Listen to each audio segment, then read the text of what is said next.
Voici la correction de l'exercice 6, page 22, établir l'équation d'une réaction acide-base.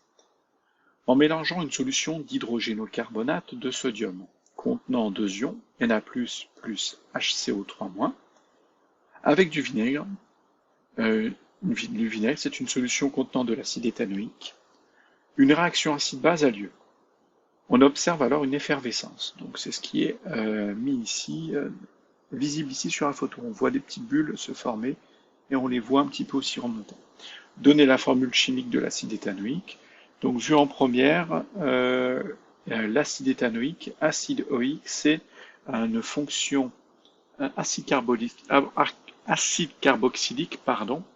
Donc un agencement d'atomes COOH.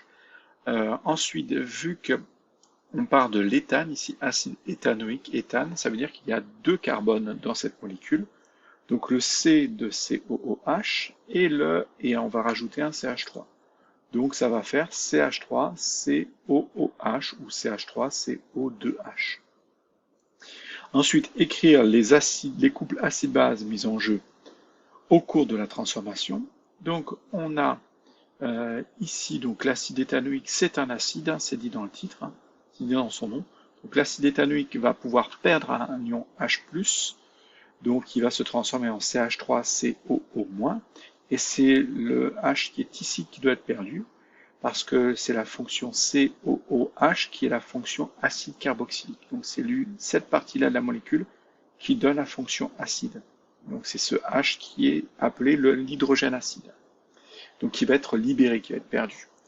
Ensuite, on a deux espèces chimiques, laquelle va être acide. Là, ça va être compliqué ici de le deviner. Il va falloir simplement le retenir. Donc c'est l'espèce HCO3- qui va être, donc vu qu'on a un acide va réagir avec une base. Donc la base, ça va être HCO3- qui va être capable de gagner un H+. Et attention, ce couple est très bizarre, parce que c'est CO2,H2O. Donc en fait, si,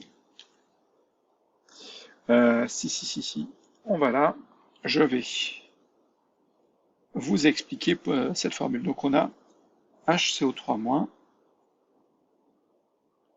HCO3-, si j'ajoute H+, je vais avoir H2CO3. Donc H2CO3. Mais H2CO3 est une espèce chimique qui n'existe pas comme ça. H2CO3, c'est en fait CO2 plus H2O. Donc c'est en fait du dioxyde de carbone qui est mis dans l'eau.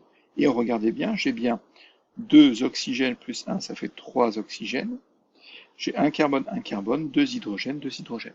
Donc ce H2CO3 n'existe pas tel quel.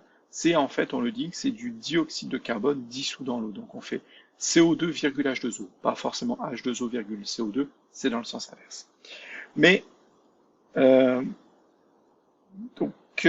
on a nos couples. On a nos deux couples. Ensuite, question 3, deux réactions opposées ont lieu. Écrire l'équation, sachant que la transformation est non totale. Donc là, il faut simplement écrire l'équation de la réaction. La formulation de la question peut être un peu bizarre parce qu'on n'a pas encore réellement parlé cette année, qu'on n'est pas revenu sur la notion de réaction totale et non totale. Donc il faut juste écrire l'équation de la transformation. Donc on a les couples, donc on n'oublie pas de souligner, alors je vais le faire. Donc les espèces chimiques réactives, c'est-à-dire celles qui sont introduites, donc on a la solution d'acide éthanoïque, donc on a de l'acide éthanoïque, et on a des ions HCO3-. Donc ce sont les deux espèces qui sont introduites, ce sont les réactifs.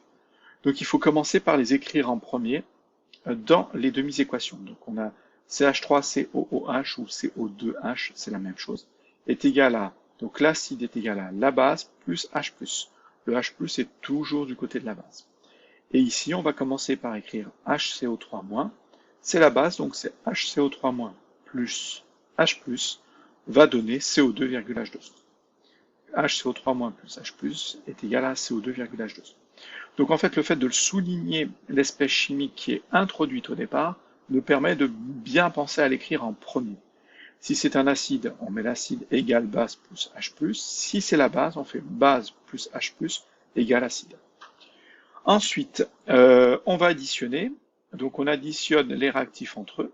Donc ça va faire CH3COH, ici, plus HCO3-, plus H+, mais je sais que les H+, vont s'équilibrer, parce que j'ai un H+, ici et un H+, là, donc ils vont s'éliminer. Donc c'est pour ça que je ne l'ai pas marqué.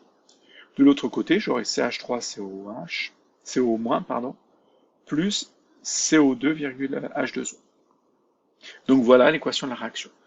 On nous dit qu'il y a deux réactions opposées qui ont lieu, c'est ce symbole en fait. La réaction peut avoir lieu de gauche à droite, mais de droite à gauche. On expliquera ça plus tard. Et ce qu'on appelle une réaction non totale.